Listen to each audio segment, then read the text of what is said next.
Une salle de conférence transformée en salle de répétition.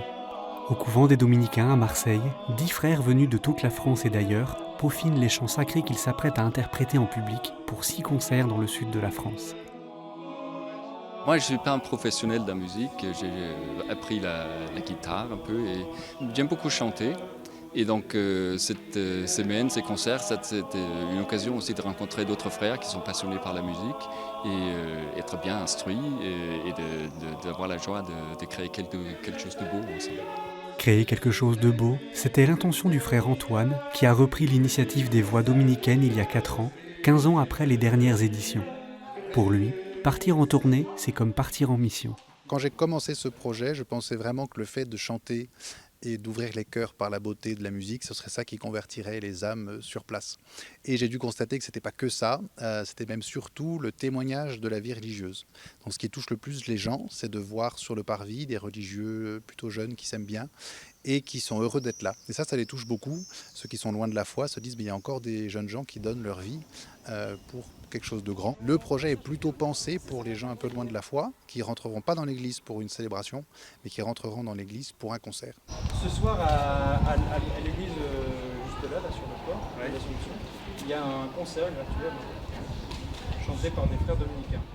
Le défi de l'après-midi est donc d'aller chercher ces personnes à quelques heures du premier concert à La Ciotat, à quelques kilomètres de Marseille. On est quand même frères prêcheurs, et les frères prêcheurs, ils marchent 2 par 2, comme saint Dominique envoyait ses frères, et avant lui le Christ. Et puis ça fait partie de la mission d'aller un peu à l'aventure. On ne sait pas très bien sur qui on va tomber, mais en général, le résultat est plutôt sympa. Est-ce que vous voulez venir à un concert ce soir ? Non. Bon bonne soirée. Parfois ça marche moins, c'est pas grave, on a la pêche. Pas toujours facile d'aborder les gens en ce début de vacances, mais frère Tristan garde le sourire. Parfois, il arrive même à aller au-delà de l'invitation et à lancer un dialogue. Être prêtre dominicain, Ouais. c'est quoi dominicain On est des moines en ville. Vous voyez ce que c'est un moine ? Oui. En général, ils sont à la campagne, Avec toi, dans ouais. des abbayes, ils sont tout ça. Nous, l'ordre dominicain, donc la congrégation dominicaine est née en 1215. D'accord. Et toujours dans les villes. Pourquoi dans les villes ? Pour 2 raisons.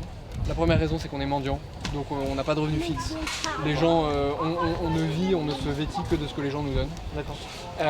Or, aujourd'hui, les gens, ils sont citadins. Et puis la deuxième raison, c'est que c'est là que sont les universités. Et l'ordre dominicain a une tradition, on pourrait dire, d'enseignement. D'accord, ok, ça marche. Merci. C'est chouette. On se Bon, posait la question. Mais voilà. Ah bah voilà. Merci. Très bien. Et à en croire certains spectateurs de ce soir, la méthode porte ses fruits. Nous sommes de Bretagne. Saint-Malo. On est en vacances ici, oui, pour la semaine. Ouais. Et du coup, on a découvert la soirée grâce au monsieur qui est dehors, là, qui nous a donné un prospectus et on est là. Voilà. Et on est curieux et puis on aime cette musique. Ça nous parle. Voilà.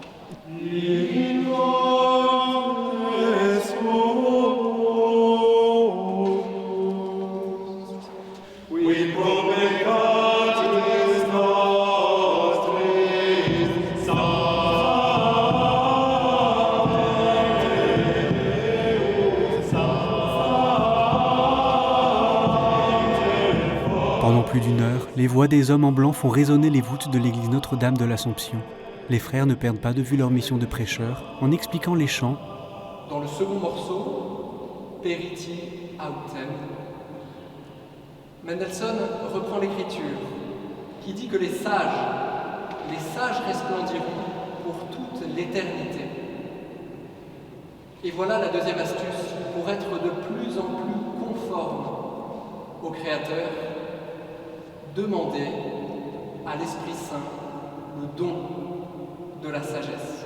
Mais surtout en allant à la rencontre des spectateurs sur le parvis, à la faveur d'une buvette improvisée. Souvent les gens après partent, oui j'ai été élevé par les sœurs, mais ça, voilà, j'ai vécu à la messe, nanana. Et là on peut être simplement d'abord une écoute attentive pour ensuite peut-être apporter un petit quelque chose sur l'église qu'ils ont connue ou qu'ils ont abandonnée, peut-être pas exactement l'église que nous dans laquelle on vit et qu'on veut présenter.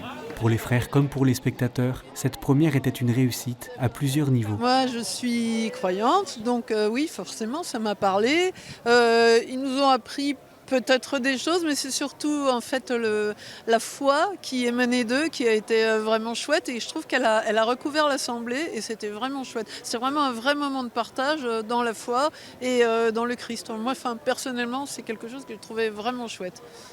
Alors moi, je ne suis pas croyante, mais j'ai trouvé que c'était un moment très agréable et de très belles explications et beaucoup d'amour et beaucoup de partage également. C'était beau de voir comment des gens de différentes provenances ont pu être touchés par ce chant. Nous, on voit surtout les imperfections dans ce qu'on chante, mais eux, je pense, sont touchés par le geste qu'on fait, par cette belle musique qu'on chante. Et puis peut-être aussi par les petites choses qu'on a pu leur dire, qui ont pu leur inspirer en leur expliquant ce qu'il y a de beau dans cette musique et comment ça nous parle du Christ finalement. Communiquer aux autres les fruits de ce que l'on a contemplé, telle est la devise de l'ordre dominicain que les frères incarnent tout au long de cette tournée des voies dominicaines.